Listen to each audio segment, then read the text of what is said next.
الحمد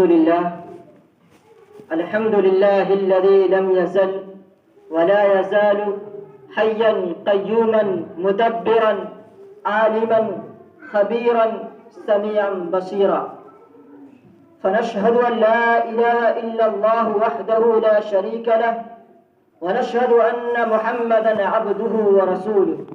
أما بعد، رئيس الحفل المبجل وأساتذة الأجلة وإخواني في الله والمستمعون الكرام، أريد أن أخطب أمامكم اليوم حول الموضوع يوم الديمقراطية. أيها المستمعون الكرام، إن بلادنا الهند ونحن من سكانها، وهي مولدنا ومسقط رأسنا، بها نشأنا وترعرعنا، وجاء كثير من الأمراء والحكام والملوك والسلاطين إلى هذه البلاد، وأقاموا عليها حكوماتهم، وأسسوا فيها دولتهم، وحكموا عليها. ولكن جاء ذلك الوقت الذي ماتوا فيه وقضوا مدتهم، وتركوا حكوماتهم وعروشهم وكنوزهم وتيجانهم وأموالهم وخزائنهم.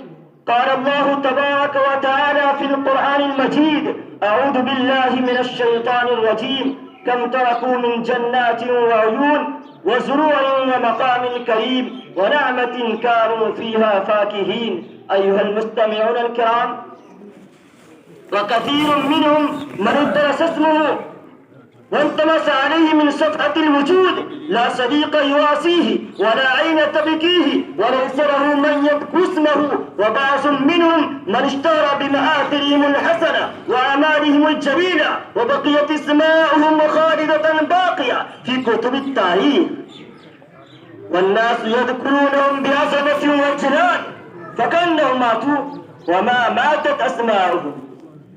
أيها المستمعون الكرام، والذين ضحوا للحرية والاستقلال النفس والنفيس لهم قائمة طويلة فيها المسلم والكافر، ثم الذين كانوا مقدمين هادين في سبيل الحرية، والذين أطلق عليهم الرصاص والصوارم والرماح والأسنة، وواجهوا جميع المصائب والمشكلات والآلام، هم قليل تعد اسماؤهم.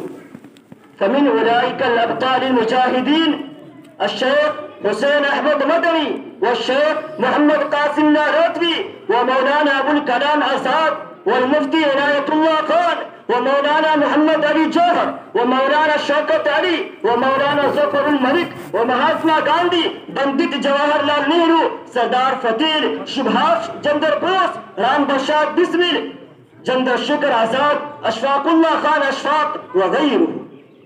أيها المستمعون الكرام، وقصة مجاهد منهم أنه لما أسره الإنجليز وطلبوا منهم أن يقدم طلب العفو، قال: إنني لا أخشى رؤوس الهنود بتقديم هذا الطلب، وألقى حبالة الصليب على رقبته ضاحكا متبسما مرتهجا محبورا، وتولى الهنديون زمام الأمر من ذلك اليوم، وجعلوا يحكمون عليها. واكتفي بهذه الكلمات، وآخر دعوانا الحمد لله رب العالمين.